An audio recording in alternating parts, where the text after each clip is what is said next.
Good afternoon. Ah. Hi, everyone. Welcome to the Wellness Center. My name is Amber Long. I'm the executive director here at this facility. I'm so happy that you're here. We planned for 400 and hoped that we would fill it, so kudos. We much achieved that goal. Amazing. On a serious note, I hope that you all wore deodorant today. You may need to squeeze together a bit more so we can accommodate a few people. We do have a few seats on the second row up here if folks would like to channel in. So thank you all for coming today. As I said, I work here at the Wellness Center. I just want to point out as you leave the building today, you'll be getting a packet, and we've put a little surprise inside from the Wellness Center, so I hope you do enjoy it. On that note, I'd really like to introduce our Chancellor, Dorothy Horrell.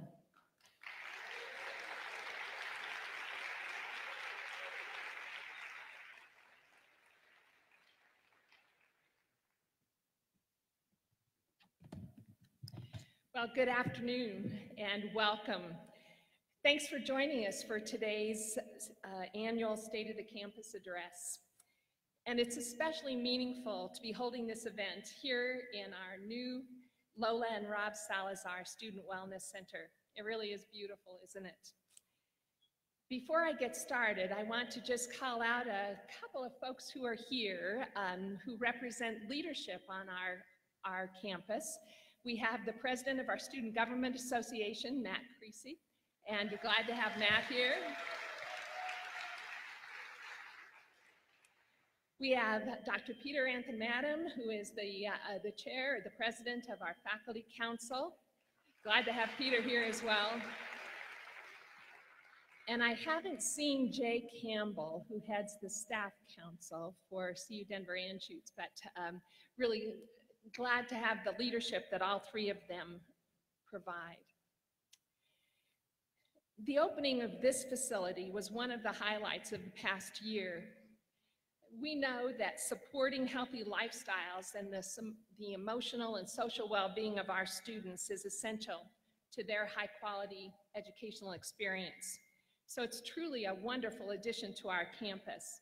And this is the first time that I've seen the bleachers pulled out, and it looks great. Now we just need to have a basketball team out here that we are cheering on. So just prior to the official opening, I had a chance to tour the center with my daughter and 6-year-old granddaughter who were visiting from San Antonio. So upon seeing the climbing wall, Eiley, our granddaughter, was ready to scale it. And Amber appropriately let her know that she'd have to wait until she was a bit older.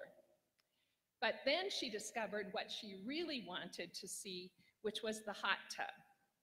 So since then, she's eagerly shared with her classmates in the first grade, I'll have you know, that it holds 18 people, so they could almost all be in it together.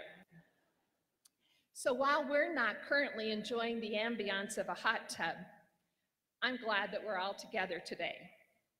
And the State of the Campus address gives us a chance to reflect on our collective achievements, do a checkup on our progress, and look to the future.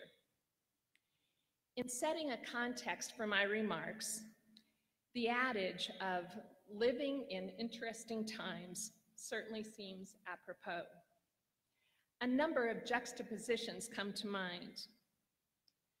We all know that the Colorado Front Range is experiencing growth that has brought tremendous opportunity, a robust and diversified economy, and an unemployment rate that is among the lowest in the nation. However, that growth has amplified economic disparity, lack of affordable housing, traffic congestion, environmental concerns, and unequal access to education and health care. National surveys tell us that most Americans see value in higher education, but 6 in 10 believe higher education is generally going in the wrong direction. Closer to home, nearly 3/4 of the jobs being created in Colorado require education beyond high school. But Less than a third of our city's adults who were born in Colorado have a college degree. And that statistic is even lower for people of color. This is especially concerning given that children of color make up a growing portion of our state's K-12 students. I would submit to you that there has never been a more important time for CU Denver.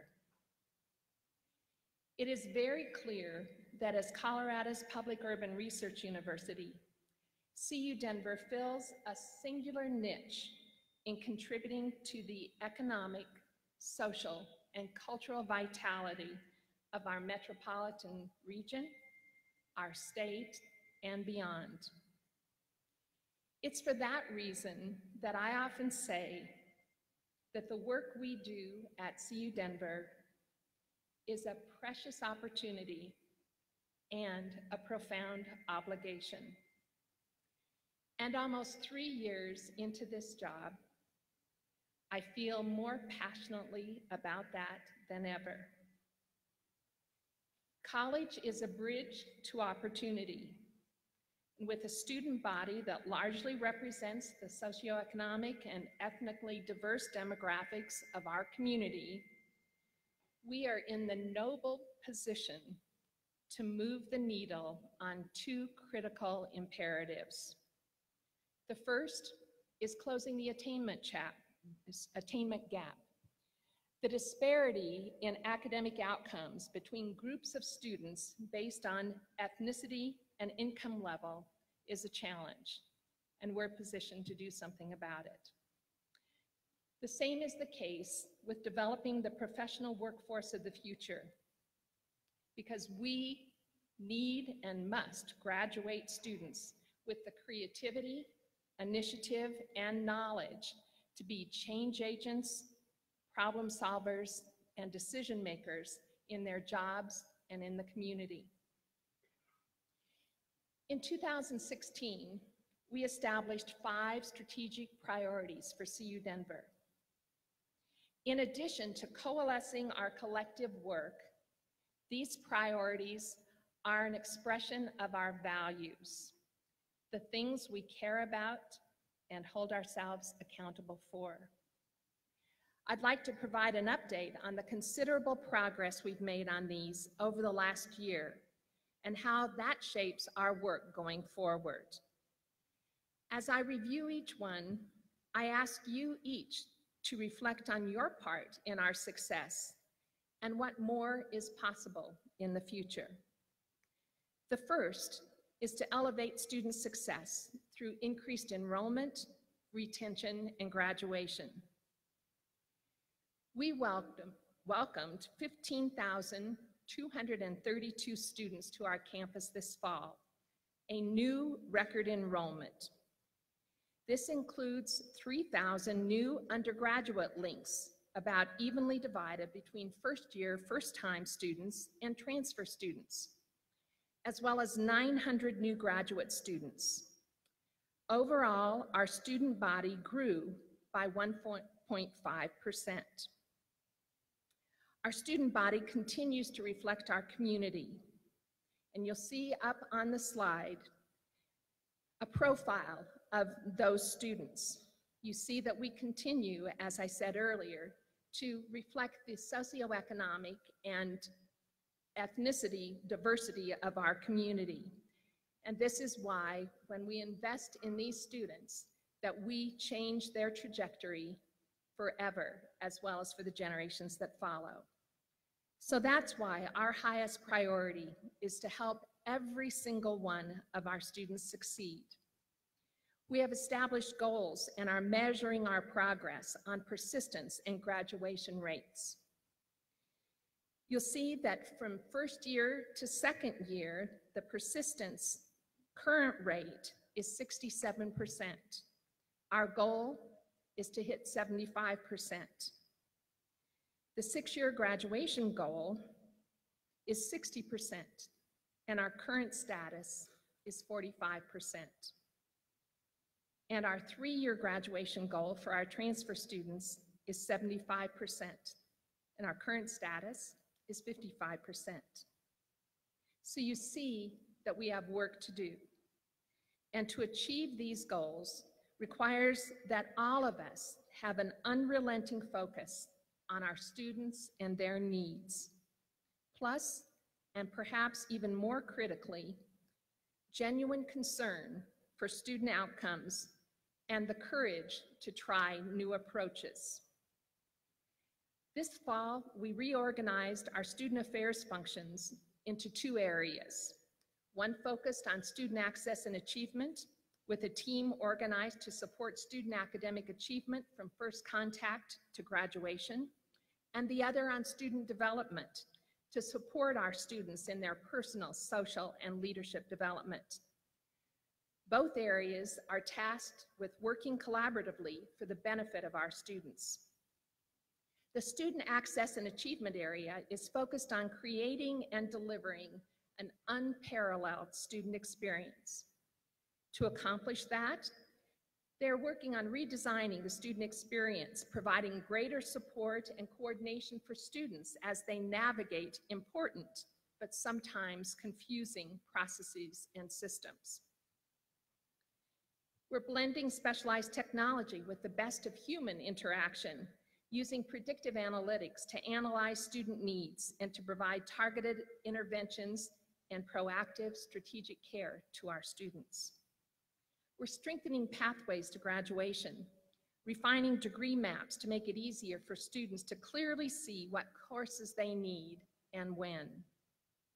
We're working on creating even closer collaboration among all the advising units to provide a more consistent experience for our students.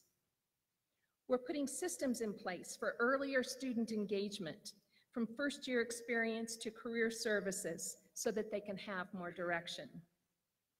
We're focusing on undecided students, helping them explore their interests around clusters of careers or meta majors. And we're looking at the spaces in the Student Commons building and considering how we might achieve a more approachable layout for our students to access services there. The Student Development team is focused on two key initiatives. They are planning for a first-year housing and dining facility that will be located right in the heart of our CU Denver neighborhood. This project was identified as a top priority in our facilities master plan. To help fund this project, we're in the process of selecting a private partner to operate Campus Village and develop the adjacent vacant land. Our goal is to offer a competitively priced on-campus living and learning option. We know that health status impacts students' ability to engage, learn, and succeed. Surveys tell us that college students across the country are experiencing high rates of depression and anxiety. On our campus, the Office of Case Management and the care team report that referrals are up 44% compared to this time last year. And as compared to fall 2015, they are up 241%. To better address these needs, we are developing a strategic plan for mental wellness. This will incorporate best practices that emphasize prevention, support a sense of belonging, and enhance a culture of wellness. Our second priority is advance excellence and innovation in teaching, research, and creative work. We know that great teaching is at the heart of student success, and that by being educated by knowledge creators distinguishes the learning experience for our students. I want to call out three initiatives that underscore our commitment to excellence in teaching. This year, the Center for Faculty Development selected faculty members to participate in the Association of Community and University Educators online course that prepares them to use research-based techniques that help students succeed. The theme of our recent undergraduate experiences symposium was Teaching and Learning in the 21st Century. The day included faculty presentations on topics such as community-based learning, inclusive pedagogy, undergraduate research and creative activities, and peer-based learning. And Think Studio is a faculty-created initiative that is becoming known nationally in the digital pedagogy networks. Through innovation and experimentation, faculty across disciplines are working to enhance teaching and learning. Now connected to the Office of Digital Education, Think Studio serves as an incubator for future-ready teaching. Speaking of digital education, exciting work is underway to develop a $15,000 undergraduate degree. This is in response to the Board of Regents' resolution directed at increasing access and affordability. We are also developing additional online courses that will be available through concurrent enrollment for Colorado high school students. And to better serve the educational needs of the working adult population, we are taking advantage of the synergies between CU South Denver and our Office of Digital Education through shared leadership. South Denver has honed their strategic focus on executive education and professional development. And the Office of Digital Education is collaborating with our schools and colleges to expand the availability of fully online and blended degree and certificate programs. In partnership with the Anschutz Medical Campus, we are actively exploring innovative health-related programs with a focus on interdisciplinary, market-driven, and collaborative initiatives that leverage the academic expertise of both campuses. And this fall, we are creating health and wellness clusters, which are interdisciplinary majors that prepare students for health and health-related careers. In our crowded educational marketplace, one of CU Denver's most important differentiators is our role as an urban research university. This last year, our faculty brought in over $25 million of sponsored research, in addition to numerous grants and contracts with area businesses and governmental agencies. Also, creative works ranging from plays, books on a variety of topics, and award-winning documentaries were produced by our faculty. And this spring, we'll be starting a new tradition to celebrate scholarly achievements. Thanks to Drs. Bob and Lenny Damrauer, in addition to a Chancellor's Distinguished Lecture by a renowned visiting scholar, we are adding a Chancellor's Distinguished Lecture presented by one of our own CU Denver faculty members. Thank you, Bob and Lenny. And let me give you a sampling of the remarkable and relevant scholarly work that is taking place in our schools and colleges. Our policy experts at our School of Public Affairs are regularly sought after for thought leadership on issues of national and global significance.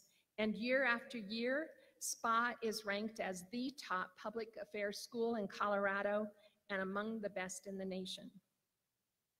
Our School of Education and Human Development won a prestigious National Best Practice Award for promoting diversity in teacher education. They were honored for their work to develop career pathways that address the state's severe teacher shortage and turnover issue. Our College of Arts and Media has developed a reputation for having some of the best high school summer arts camps in America. Featuring contemporary music, film, and visual arts, the camps are an important recruitment pipeline that most recently included participants from 23 states and 3 countries. In the College of Architecture and Planning, students designed and built an award-winning community space for Colorado Outward Bound in Moab, Utah. The Urban and Regional Planning Department is studying what equity means in areas including housing, health, and transportation. In our business school, a $1.3 million grant from the U.S. Department of Education is funding Colorado's only Center for International Business Education and Research, otherwise known as CYBER. Their focus is to prepare current and future practitioners to conduct business in a digital, disrupted, and dynamic global environment.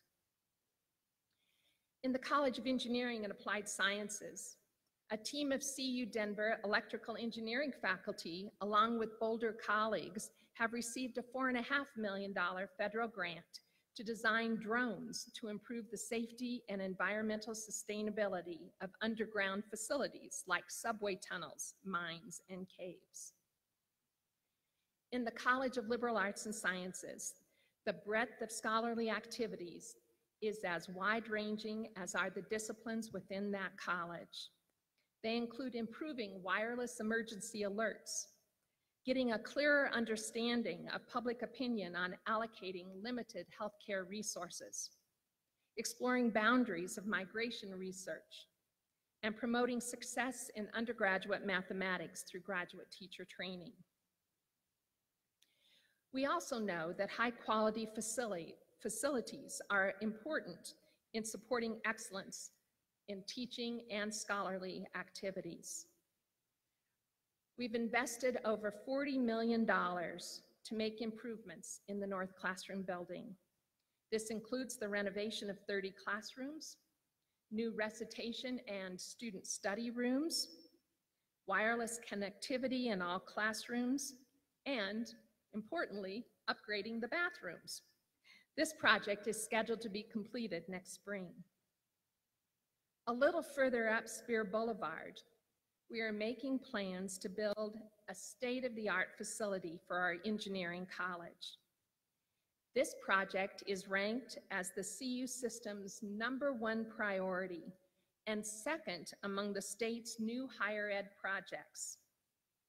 A program plan for the building is being developed that will match the college's ambitions to prepare engineers of the future. We're requesting half the $72 million cost from the state, and the other half will come from private gifts and university reserves. Another construction project is the infill of the courtyard at the business school. With funding from benefactor Jake Jabs, along with an investment from the business school, there will be event spaces, new classrooms, seminar rooms, conference rooms, and offices. The new Jake Jabs Event Center is scheduled to be completed in spring of 2020. Our third priority is to strengthen our position as a vital community asset. 2 years ago, we reclaimed the tagline, "See You in the City." This captures our aspiration to make CU Denver better known as an urban hub of knowledge, discovery, and partnership. And it's working. Here are 2 highlights from a recent study that measured CU Denver's brand awareness in the market. Among Denver Metro residents, 52% would recommend CU Denver to a friend or family member. That is nearly double of what it was 4 years ago. And Denver Metro residents gave significantly higher image rankings of CU Denver than in the past in all areas that were measured, including academic quality, groundbreaking research, and experiential learning opportunities. In October, we opened City Center at CU Denver at the corner of 14th and Lawrence. This is our front door to the community. It's the place where we are connecting the expertise of our faculty and the ingenuity of our students to the region's governmental, business, and nonprofit sectors, helping to find new solutions to challenging urban issues.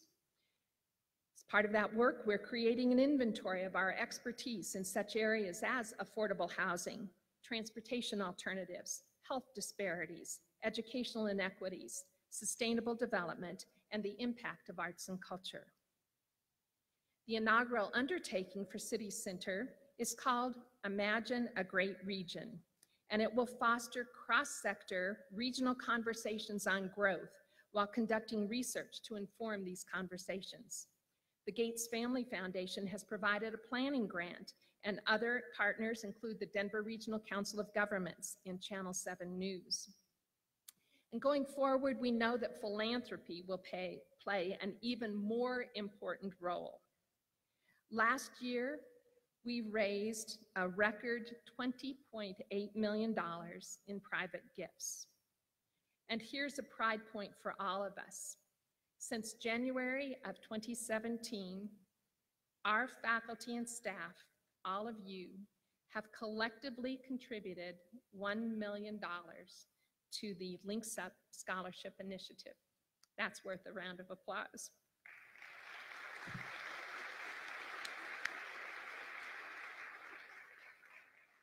It's true that philanthropy begins at home, and in our case, right here among each of us. We're making preparations for the system-wide Essential CU fundraising campaign that will launch in January. This coincides with the conclusion of the remarkably impactful 11-year tenure of President Bruce Benson.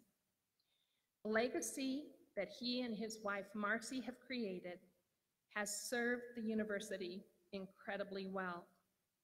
He's been a great friend to CU Denver, and we'll miss him. As the presidential transition takes place, you can be assured that we'll continue advocating for the unique role and contributions of CU Denver. We've accomplished a great deal, and much more is in the works. In fact, some may say that we're overreaching. There may be something to that, but I believe that we are at a pivotal time in the life of CU Denver. In fact, I believe we are poised to move from good to great. The thing we know about high-performing organizations is that there is no silver bullet or revolutionary innovation that's behind their success. Rather, they have clarity and intentionality about their goals and focus and discipline around their execution. They are bolstered by a sense of shared responsibility and a culture of trust. That's an aspiration I hope we all share. We are a complex organization. We are very good at a lot of things, and there is always room for improvement. We must learn from our failures and our successes and be able to face the hard truths when they arise. I want you to know that when there are problems or issues, we have a leadership team that takes them seriously. Just as we want our students to feel listened to, valued, and respected, that is what we can and should expect of each other. Recently, our campus leadership, the cabinet and deans, spent an afternoon defining the components that power CU Denver. We drew upon the work of Jim Collins, an author and advisor to business and social sector leaders.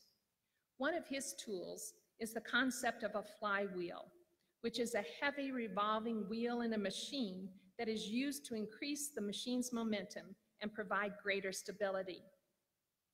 Collins developed the flywheel effect to describe what happens when an organization identifies the primary components of their flywheel, understands how they best link together, and turn by turn builds momentum and achieves strategic compounding that leads to long-term success. As we considered what we know and believe about the essence of CU Denver, we identified these essential elements. We first invest in top-notch faculty, staff, and facilities, through which we cultivate a student-centered, collaborative, and inclusive culture. This enables us to deliver exceptional teaching, research, and service. As a result, we attract and graduate purposeful, high-potential, diverse students. They in turn fuel the region's economic, social, and cultural prosperity. That allows us to grow a multifaceted resource base, which brings us right back to the top of the loop where we invest more in our people and our infrastructure. And this is a flywheel that we need to get turning. It isn't static.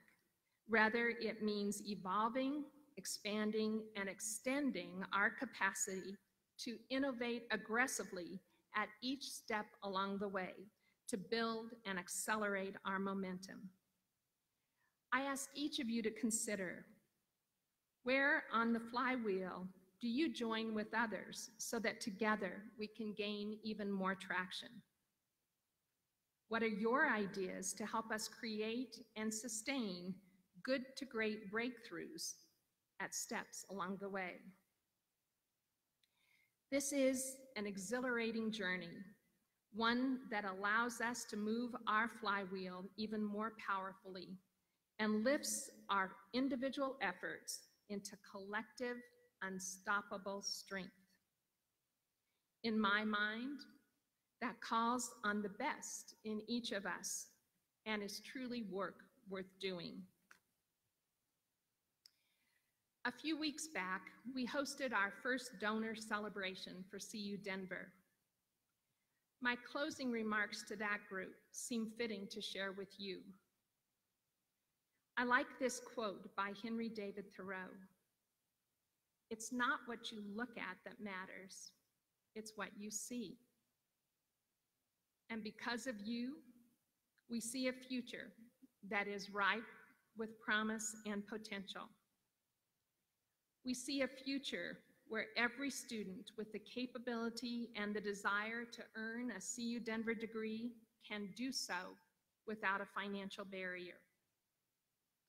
We see a future where, because of our quality academics and deep community connections, CU Denver is recognized as the knowledge partner and talent provider of choice in our region. We see a future where our students are sought after as thought leaders, problem solvers, and decision makers in our community and beyond. We see a future in which CU Denver is widely regarded as one of our city's indisputable assets. I believe our aim is clear, and like our students, the trajectory for CU Denver is set high. It's my honor to be your chancellor. I am grateful for and humbled by all you do each and every day for our university and the students in the community that we serve. None of the accomplishments that I've highlighted today and all of the other ones that I didn't have time for would be possible without you. Your commitment to our mission, your energy and your dedication are central to our achievements, and they hold the promise of an even brighter future for CU Denver. Thank you.